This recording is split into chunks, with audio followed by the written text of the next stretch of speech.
रात के सन्नाटे में हवेली की बड़ी सी घंटी गूंजी थी। जब अजय ने दरवाज़ा खोला, सामने खड़ा था एक कमज़ोर बूढ़ा आदमी। उसकी आंखें गहरी और डरी हुई थी, चेहरा थका हुआ, हाथ कांप रहे थे। मैं जानता हूँ इस हवेली का राज, उसने भारी सांस लेते हुए कहा, लेकिन अगर मैंने सब कुछ बता दिया तो अगला शिकार मैं बन जाऊँगा। रिया आगे बढ़ी।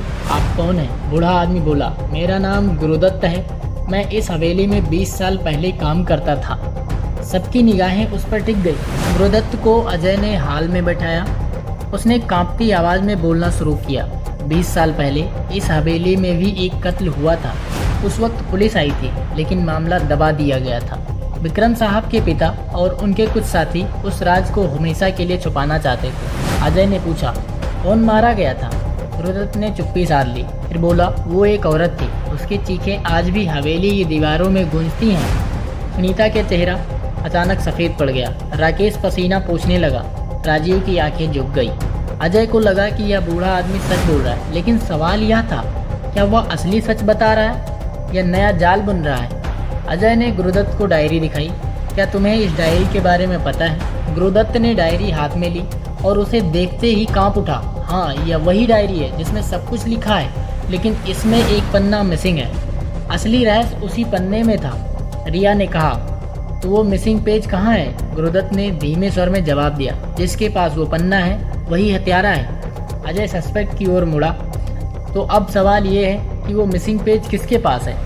राकेश गुस्से से बोला, इंस्पेक्टर, ये सब बकवास है, यह बूढ़ा झूठ बोल रहा है। सुनीता की आंखों में डर और रहस्य दोनों थे। राजीव ने कोल्ड टोन में कहा, मुझे डायरी से कोई मतलब नहीं है, लेकिन सच अगर ये है तो असली हत्यारा हम सबको फंसा रहा है। हरी चुपचाप सब सुन रहा था। उसकी आंखों में अजीब चमक थी, जैसे वह कुछ जानता हो पर बोल नहीं रहा। रात गहराने लगी। अचानक हवेली में पियानो की आवाज़ सुनाई दी, लेकिन उस कमरे में कोई नहीं था। अजय और रिया जब वहां पहुंचे तो पियानो के ऊपर रखा था एक कटा हुआ पन्ना। उस पर खून से लिखा था, अगला शिकार तय हो चुका है। अजय ने पन्ना उठाया। यह डायरी का ही हिस्सा था, लेकिन उस पर उंगलियों के निशान किसी महिला के थे। रिया ने फुसफुसाया, क्या ये सुनीता हो सकती है? अचानक हाल में चीख सुनाई दी। सब दौड़े तो देखा गुरुदत्त जमीन पर गिरा पड़ा था। उसके मुंह से झाग निकल रहा था। वह हाँफते हुए बोला, वो वही है जिसने 20 साल पहले भी खून किया और अब फिर करेगा।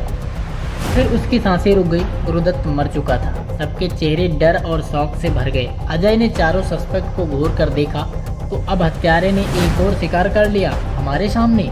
गुरुदत्त की मौत ने केस को और उलझा दिया। अब हर कोई सस्पेक्ट था। राकेश, उसके हाथ पर खरोच के निशान थे। उसने कहा, कल गिरा था। सुनीता, उसका ब्रेसलेट खिड़की पर मिला था। उसने कहा, मैंने नहीं खोया। राजीव, उसका फ़ोन बार बार स्विच ऑफ हो रहा था। उसने कहा, बैटरी डेड है।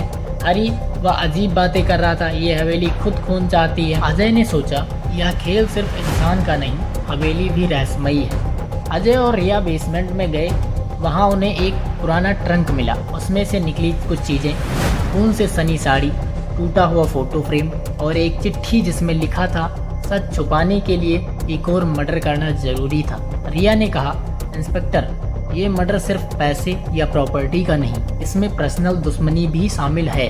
अजय ने सिर हिलाया, और अब हर क्लू हमें उसी तरफ ले जा रहा है, 20 साल पुराने मर्डर की ओर। अचानक हवेली की बिजली फिर चली गई। अंधेरे में हर कोई डर से चीखने लगा। फिर ऊपर की बालकनी से एक परछाई गुजरी। अजय दौड़कर गया, लेकिन बालकनी खाली थी। बस वहाँ पड़ा था एक खून से सना चाकू। चाकू पर फिंगरप्रिंट थे और फॉरेंसिक टेस्ट ने बताया वो फिंगरप्रिंट्स राजीव के हैं। अजय ने सबको हॉल में इकट्ठा किया। उसने चाकू सबके सामने रखा। ये चाकू राजीव के फिंगरप्रिंट से भरा है। क्या इसका मतलब है कि असली हत्यारा वही है? राजीव चिल्लाया, नहीं इंस्पेक्टर, ये मुझे फंसाने की साजिश है, असली हत्यारा कोई और है। अजय ने उसकी आंखों में देखा। वहीं अचानक हवेली की घड़ी ने बजाए 12 और दीवार पर खून से लिखा दिखा, अगला शिकार तय है और वो आज रात होगा। सबकी सांसें रुक गईं। तो आखिर हवेली में अगला शिकार कौन होगा? क्या सच में राजीव ही इस खेल का मास्टरमाइंड है, या कोई और उसका नाम इस्तेमाल कर रहा है? और वो मिसिंग पेज किसके पास है जो असली कातिल का चेहरा दिखाएगा? जानने के लिए देखिए हत्यारा कौन एपिसोड 5, शक के साए, सिर्फ और सिर्फ द सम्राट क्राइम स्टोरी चैनल पर।